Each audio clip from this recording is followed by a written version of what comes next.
పెళ్ళైనా పండగైనా వేడుక ఏదైనా పట్టుచీరల ప్రత్యేక వేదిక వారాహి సిల్క్స్. నమస్తే అమ్మా. అమ్మా, ఇంట్లో ఎటువంటి దేవుడి ప్రతిమలు ఫొటోస్ పెట్టుకోవచ్చు? దీనికి ఏమైనా అసలు నియమం ఉందా? దేవుడి ఫోటోలు ఎలా పెట్టుకుంటామన్న దాని మీద ఆధారపడి ఉంటుందమ్మా. దేవుడి గదిలో పెట్టి పూజ చేస్తున్నామా, అలంకారంగా పెడుతున్నామా? రెండు ఉన్నాయి కదా. అవునవును. మనకి దేవుడి గదిలో దేవుడి మందిరంలో పెట్టుకునే పటమే కాకుండా క్యాలెండర్ల మీద వాటి మీద వచ్చిన అందంగా ఉన్నాయి ఇంట్లో చాలా చోట్ల పెట్టుకుంటున్నాం. అలా ఎక్కడ పడితే అక్కడ అందంగా అలంకారంగా ఉండేది మనకి నచ్చినవన్నీ పెట్టుకోవచ్చు. కానీ పూజించటానికి పెట్టుకోవాల్సిన వాటికి మాత్రం కొన్ని నియమాలు ఉన్నాయి. ఏమిటి అంటే, విగ్రహం గనక అయినట్టయితే ఇంతకన్నా ఉండకూడదు. మన బొటన వేలు ఈ మొదటి కణుపు ఉందే, అంతకన్నా పెద్దది ఉండకూడదు. ఇంత ఉంటేనే దానికి బోరుడు నైవేద్యం పెట్టాలి. విగ్రహం పెరిగిన కొద్దీ నివేదనలు ఎక్కువ అవుతాయి.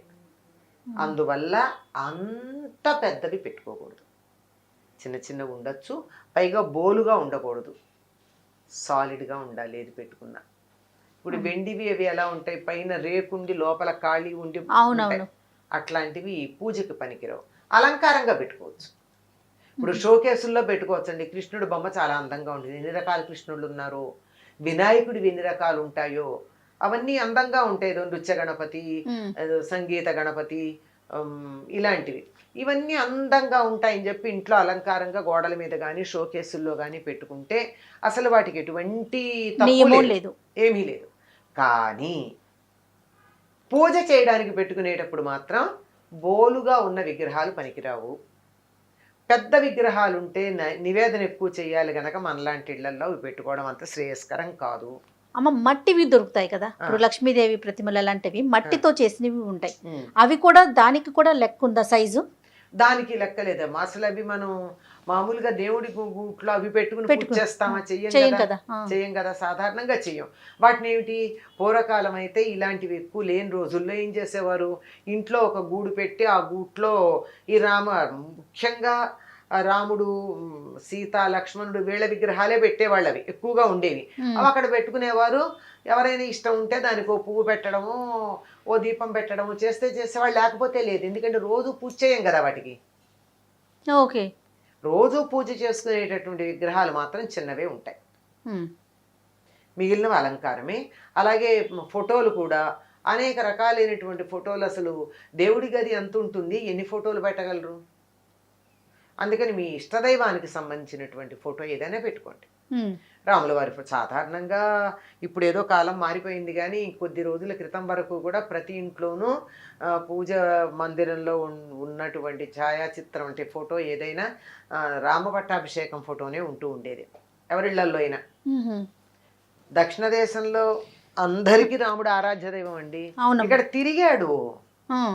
ఉత్తర దేశంలో కన్నా మీరు గమనించి చూసినట్టయితే రాముడి పేరు దక్షిణ దేశంలోనే ఎక్కువ మందికి ఉంటుంది.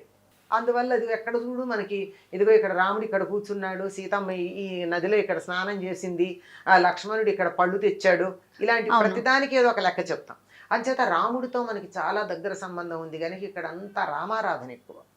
ఇప్పుడు అది కొద్దిగా మారింది.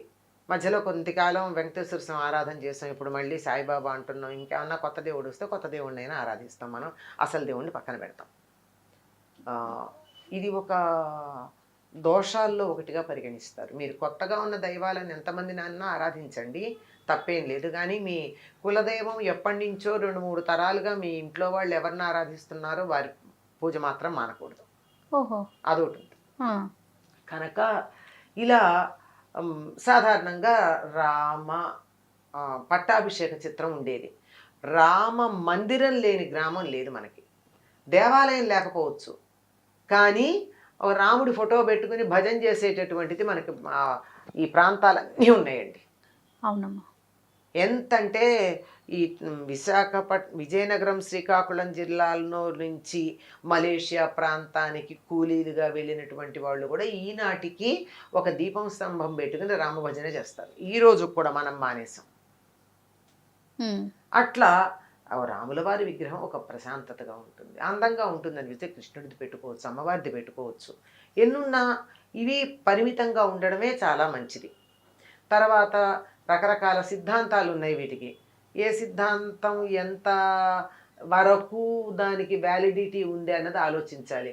ఏదో ఆంజనేయుడి ఫోటో ఇంట్లో వస్తూ ఉంటే ఎట్ట ఎదురుగా సింహద్వారంలోంచి రాగానే ఎదురుగా ఉండాలని కొంతమంది, లేదండి వినాయకుడు ఉండాలని కొంతమంది ఇలా చెప్తూ ఉంటారు. మీ ఇష్ట మీ దైవాన్ని ఒపీనియన్ ఏంటమ్మా?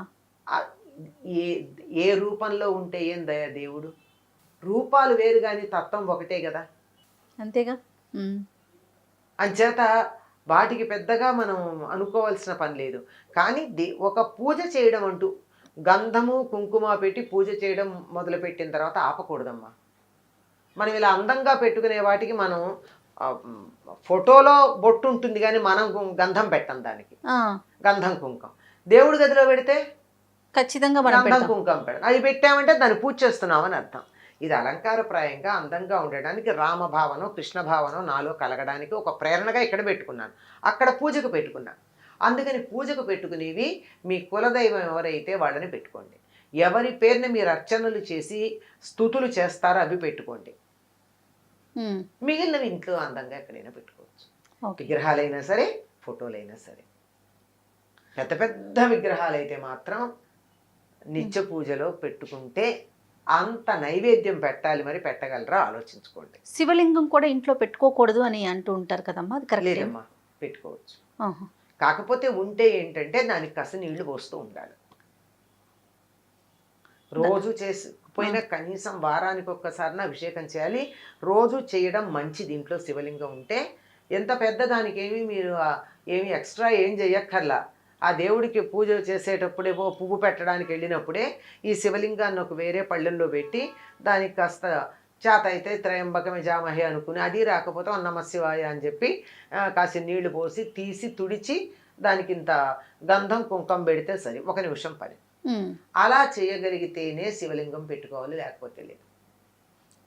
నేను చెయ్యను కానీ నాకు లింగం కావాలి అంటే బాగుండదు. ఓకే, లెక్కేమన్నా ఉందమ్మా సైజు? అలా ఏం లేదు. లింగానికి శివలింగానికి ఏం లేదు. అది మామూలు తయారు చేసిన లింగమా సాలగ్రామమా అన్నది. సాలగ్రామాలను బట్టి దాంట్లో తేడాలు కూడా. దేవుడి ఫోటోలు ప్రతిమలు కొన్ని పాడైపోతూ ఉంటాయి కదా, వాటిని ఏం చేయాలమ్మా? వాటిని అది వెండి విగ్రహాలు అనుకోండి, దాన్ని మార్చుకుని వేరే చేయించుకోండి. అంటే కన్ను ముక్కు స్పష్టంగా ఉన్న విగ్రహాలకే పూజ చేయాలి కనుక అలా, లేకపోతే మార్చి చేయించుకోండి. ఇత్తడివైనా మార్చి చేస్తారు, అంతేగాని వాటిని ఎక్కడ పడితే అక్కడ పారేయకండి. ఒకటి. ఇంకా ఛాయాచిత్రాలు ఫోటోలు ఉన్నాయి, ఈ ఫోటోల్ని తీసుకొచ్చి రోడ్ల మీద ఎక్కడ పడితే అక్కడ పారేస్తూ ఉంటారు, చెత్త కుండీల్లో పారేస్తూ ఉంటారు. అది సరైన పద్ధతి. నీ ఫోటో ఎవరైనా పారేస్తే నీకు ఎంత కోపం వస్తుంది? అవును, బాధ కలుగుతుంది కదా. మరి దేవుడిని నువ్వు పూజించే దేవుడి ఫోటోని ఎలా పారేస్తే అది సరైన పద్ధత? దానికో పద్ధతి ఉంది. సో దేవుడి గుళ్ళో వదిలేసి వస్తూ ఉంటారు. ఏం చేయాలి, ఏం చేసుకుంటారు దేవుడి గుళ్ళల్లో వాళ్ళు? అవును. అందుకని వాటికి ఏమిటంటే చక్కగా వాటిని తీసుకుని వెళ్ళి ప్రవహిస్తున్నటువంటి నదిలో వాటిని పూజించి పసుపు కుంకుమ అక్షతలు కుంకుమ మొదలైన పువ్వులు వేసి వాటిని పూజించి వాటిని ప్రవహిస్తున్న నది నీటిలో వదిలిపెట్టడం ఒక పద్ధతి. లేదు నాకు దరిదాపుల్లో ఎక్కడా కూడా నది లేదు, ఏం చెయ్యాలి?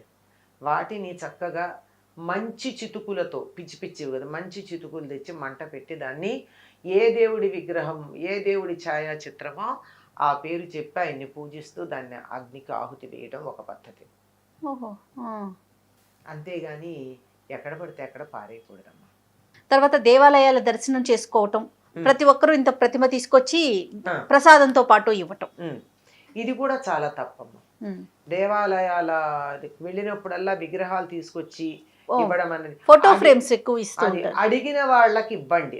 మా ఇంట్లో లేదు, ఏదో నువ్వు తిరుపతి వెళ్తున్నావు, మా ఇంట్లో వెంకటేశ్వర స్వామి విగ్రహం లేదు లేదా ఫోటో లేదు తెచ్చిపెట్టు అంటే వెళ్ళి ఇవ్వండి. లేకపోతే ఇంతంత ఫోటోలు తీసి వాటిని ప్రసాదాలతో కలిపి ఇవ్వడం. ఏం చేయాలి ఈ ఫోటోలన్నీ?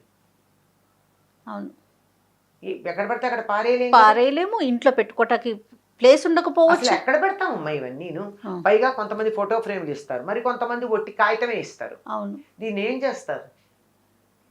అందువల్ల నేను అందరికీ విజ్ఞప్తి చేస్తూనే ఉంటాను, ప్రసాదం ఇవ్వండి, హాయిగా తింటాం. భగవంతుడి అనుగ్రహం ఒకటి కత్తిగా బాగుంటుంది కదా, బాగుంటుంది, కానీ విగ్రహాలు ఫోటోలు ఇవ్వకండి అని రిక్వెస్ట్ చేస్తాం. అయినా కొంతమంది తెచ్చిస్తూ ఉంటారు. అవును. ఏం చేస్తాం, అన్నీ ఒక పక్కన పెడతాం. మరి దేవుడి దగ్గర పెట్టానో పూజ చెయ్యాలి, ఆ. అందుకని అవన్నీ ఒక చోట పెట్టి కొత్తగా పెళ్ళే కాపురానికి వెళ్ళే వాళ్ళకి, అమ్మ మీరెవ్వరూ విగ్రహాలు కొనుక్కోకండి, ఫోటోలు కొనుక్కోకండి, దేవుడికి సంబంధించినవి మీకు నచ్చిన ఇవన్నీ ఇంత పెట్టె ఉంది, ఈ పెట్టెలో రకరకాల దేవుళ్ళ ఫోటోలు ఉన్నాయి, బోలెడు విగ్రహాలు ఉన్నాయి, మీకేవి మీకు మీ ఇంట్లో మీకు నచ్చిన దైవం ఫోటో కానీ విగ్రహం కానీ తీసుకెళ్ళి ఇప్పుడు మీరు పూజ చేసుకోండి. బాగుంది. అంటే అందరికీ తెచ్చిచ్చేవాళ్ళు ఉండకపోవచ్చు, అవును. ఈ తెచ్చిచ్చేవాళ్ళు ఎక్కువైపోయారు. అందరికీ నేను వీలైనంత వరకు తీర్థయాత్రలకు వెడుతున్నాము అని చెప్పే వాళ్ళందరికీ నేను ఒక విజ్ఞప్తి చేస్తూనే ఉంటా, ఓ.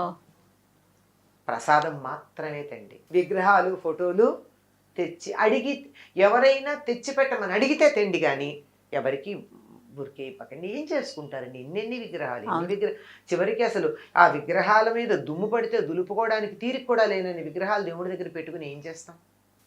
చక్కగా కొన్ని పెట్టుకోవటం, శ్రద్ధగా పూజించటం. ఒకటో రెండో మీకు ఎంత ఓపిక ఉంటే అంత, ఎంత చేయగలిగితే అంత. అలానేనమ్మా, తప్పకుండా. నమస్తే. నమస్తే.